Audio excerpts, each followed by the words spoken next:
J'ai trop entendu pendant des mois que le ministre des Finances avait raconté n'importe quoi, et ce n'est pas un jugement sur vous, hein, que les choses soient bien claires, que dès l'automne il savait qu'il a trompé, pour ne pas donner ma vérité. Ce jeudi 7 novembre, Bruno Le Maire est passé sur le grill du Sénat. Convoqué par la Commission des Finances qui cherche à comprendre les raisons du dérapage du déficit public en 2024, l'ancien ministre de l'Économie et des Finances a donné le ton dès le début. J'assume toutes mes responsabilités. J'étais le chef de cette administration. Et comme chef de cette administration des finances, j'endosse toutes les responsabilités de mes services. Mais il n'y a eu ni faute, ni dissimulation, ni volonté de tromperie. Tout au long de son audition, l'ancien ministre a toujours rejeté la faute sur les autres, et notamment sur ses propres services à Bercy. Ni le cabinet, ni a fortiori le ministre ne disent un mot sur l'évaluation des recettes. Or, l'ouragan dont vous parlez parfaitement, monsieur le rapporteur général des Finances, il est lié à 80% à une erreur d'évaluation des recettes sur lesquelles le ministre ne se prononce pas.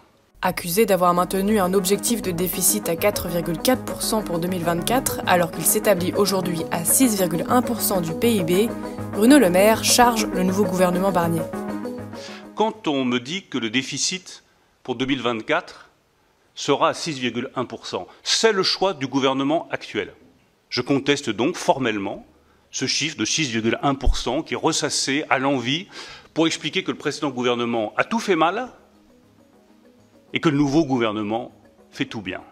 L'objectif de tenir le déficit à 4,4% est impossible, est intenable, mais vous, je viens de le dire, vous continuez encore pendant quelques jours de tenir un discours où vous prônez un effort et où en même temps vous dites on fait le 4,4.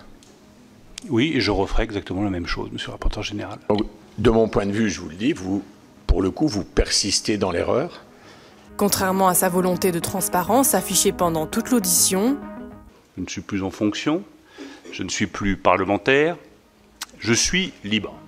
Bruno Le Maire reste silencieux sur la question du projet de loi de finances rectificative qu'il a voulu au printemps dernier pour faire de nouvelles économies, mais qui a été refusé par l'exécutif.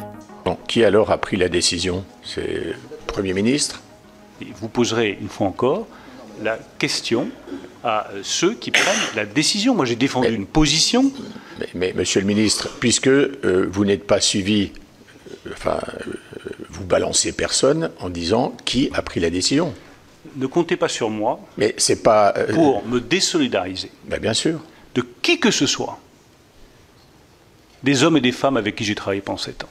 Sur près de 2h30 d'audition, le ministre n'a vraiment pas réussi à convaincre les sénateurs. Vous avez dit, le désendettement pendant 7 ans, le désendettement de la France a été mon obsession. Heureusement que vous le dites, parce que les faits, malheureusement, vous contredisent lourdement.